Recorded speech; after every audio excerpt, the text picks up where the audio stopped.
عالم اسلام کے بیشتر ملکوں میں آج عید الفطر منائی جا رہی ہے۔ سعودی عرب، متحدہ عرب امارات اور قطر سمیت بتایا جا رہا ہے کہ عید الفطر منائی جا رہی ہے۔ مسجد اقصی میں بھی آج لاکھوں افراد نے عید الفطر کی نماز ادا کی۔ تفصیلات کے مطابق سعودی عرب، متحدہ عرب امارات، قطر، یمن میں آج عید الفطر منائی جا رہی ہے۔ مسجد الحرام اور مسجد نبوی صلی اللہ علیہ وسلم میں نماز عید کے بڑے اجتماع ہوئے، جہاں 20 لاکھ افراد نے نماز عید ادا کی ہے۔ اس کے علاوہ امریکہ اور کینیڈا میں طے شدہ مسلم کیلنڈر پر عمل کرنے والے اتوار کو عید منا رہے ہیں، اور مسجد اقصی میں 1,20,000 فلسطینیوں نے نماز عید الفطر ادا کی ہے۔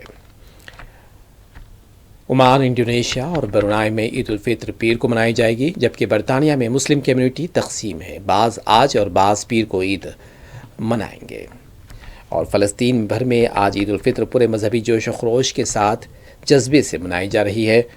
آج صبح ہزاروں فلسطینی اسرائیلی پابندیوں کے باوجود عید کی نماز کے لیے مسجد اقصی پہنچنے میں کامیاب رہے۔ مسجد اقصی میں جمع ہونے والے فلسطینی نمازیوں کے ہجوم نے عید الفطر کی خوشی میں اللہ اکبر کا نعرہ لگایا۔ اس موقع پر مسجد اقصی کے امام نے عید کے اجتماع سے خطاب میں فلسطینی عوام سے غزہ کے اپنے مظلوم بہن بھائیوں کو یاد رکھنے اور ان کے دکھوں کا مداوع کرنے کی کوشش میں بڑھ چڑھ کر حصہ لینے پر زور دیا ہے۔